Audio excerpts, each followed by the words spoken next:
Welcome to Black and Grounded on AfricanSpot.com. I'm Issa. Today's guest is Eugene Adams, who's the Director of Collaborative Education Programs at Bronx Community College.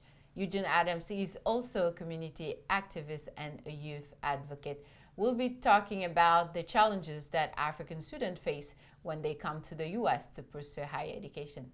Hi, Eugene. Hey, what's up? Thank you for coming. No problem. So tell me, before talking about the students, tell us a bit about the collaborative education program. Okay. Collaborative education is kind of a new area in education, and it's fundamentally based on the idea of building sustainable partnerships between institutions, getting a better sense of what the needs are in the surrounding communities of a university, bringing in community partners to be a part of the university system. And in the case of where I'm working at Bronx Community College, which is part of City University of New York, the community is a community in continued transition. 100 years ago, the campus was 100% white. Matter of fact, it was all white males. 50 years ago, it was some African Americans, some Latinos, but a lot of white folks. Today, that community is made predominantly of Latinos, less African Americans, some Caribbean people, and a growing African population. So you need to be in tune with the evolution of the community in order to be responsive to its particular needs. You were telling me earlier that you had 1,100 African students at Bronx Community College. What are the biggest misconceptions? They don't know how things run, how systems run. Every environment, every culture, every community has this way of doing things. And if you're new or come from, outside, you may not know how that works. So you engage it to a certain extent with a blind side. And a lot of the African students come and they bring their more African educational experience in terms of what they did at home, in terms of how things worked. The best example is, a lot of African students come from an environment where what adult says, that's it, and that's the rule. Whereas here, there is more room for questioning and challenging and asking for clarification. So a lot of students come and they may be given a class schedule, but there may be something on that class schedule that's not appropriate or not right for them. And they'll go ahead and take the class and then later on find out they took the wrong class, paid for it, and they're not getting their money back. They have to go take the other class over. Waste time and money. Wasting time and money. So that's important. Another one is the whole focus on nursing. There's a tremendous drive within the African community for folks to go into the nursing field, which is great. But a lot of them go into it with a poor understanding. They think that if you go into nursing, you're going to make a lot of money. But they may not be interested in nursing, but they do it because their parents or their aunties say, go to nursing.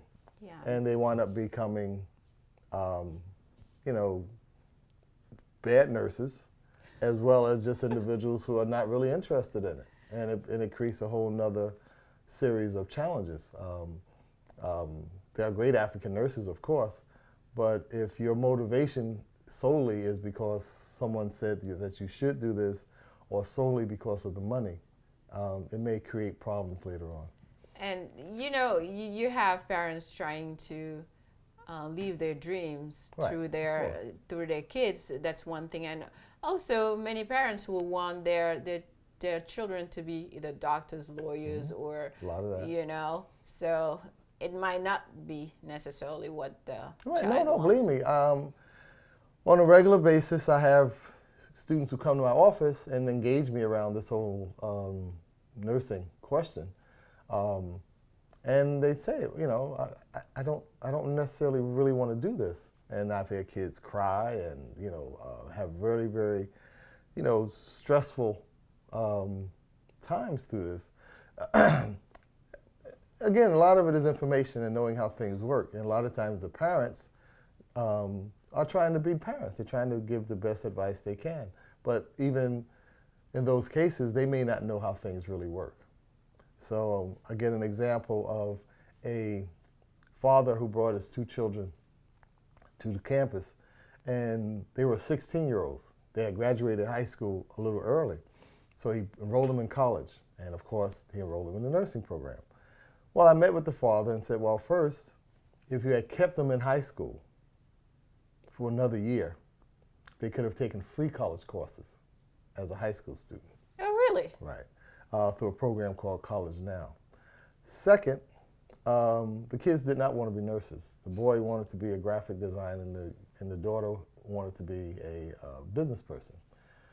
But the father, wasn't hearing it, and of course, in time, they both dropped out. And then a year and a half later, I saw them again, and the son was now into graphic design, and he told me his sister was now into a business program. But it was time and money wasted. Yes. Simply because you don't know how things work. What would be the best way to approach this? As a parent, go to the campus and talk to people.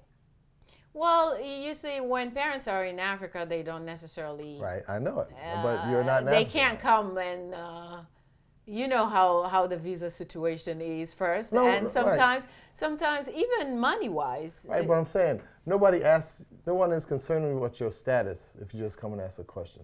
It's none of their business. When you're an African, Right. and you want to go to some parts of the world, Europe or the U.S. included, there is a process. You have to pay for visa fees, wait for all that before you come here, right? So that's one thing. The second thing is you also have to pay for the ticket and pay for all the related expenses. Oh, okay. So for a parent who's in Africa, for instance, and sending the children here or the child here. But most of the young people who are going to school here, their parents are here. Okay. So there are those who are coming because they have aunts, uncles. But most of the young people here at the university, their parents are here, right in the Bronx or nearby. So for the vast majority, it is possible to go and talk to someone. Now, for those who are coming directly from abroad, even with that, there are, each school generally has like an international students office. That might be your first stop. To connect with an adult on campus. 2, to connect with an office that is dealing with, immigrant issues and immigrant education issues and foreign students. So there are, lots of pathways that you can go for support. So, it's there, but a lot of it has to do with, engagement and how do you engage this system. I was talking to a young woman who came last year earlier now, and talking about the engagement issue you were talking, and she was telling me, yeah, I called this person, and I was trying to let her know that she has to be more like up there, and that comes back to what you were saying earlier, in Africa, it's like when you're dealing with the adult, it's like, yes sir, okay, but then here, when you come, you all alone, and you have to figure out how things work. You have to be more... Yeah, it's a process, and that's why I'm saying it's a learning process. So one of the things that we attempt to do is help that process along, by engaging the students and asking questions, and forcing them to deal with me not simply as an elder, because they'll tell me anything I want to know. In terms of they think is going to satisfy me, but really just talking to me about their academic interests, their goals, some of the challenges they may have. So it takes on a slightly different relationship that I think a lot of the younger students are not used to having with an adult. Thank you, Eugene Adams, for this very interesting conversation. Oh, thank you for having me. Thank you for watching Black and Grounded on AfricanSpot.com. I'm Issa. Today's guest was Eugene Adams, the Director of Collaborative Education Programs at Bronx Community College. We discussed the challenges African children are facing when they leave Africa to come here pursue their higher education. Thank you for watching. Thank you.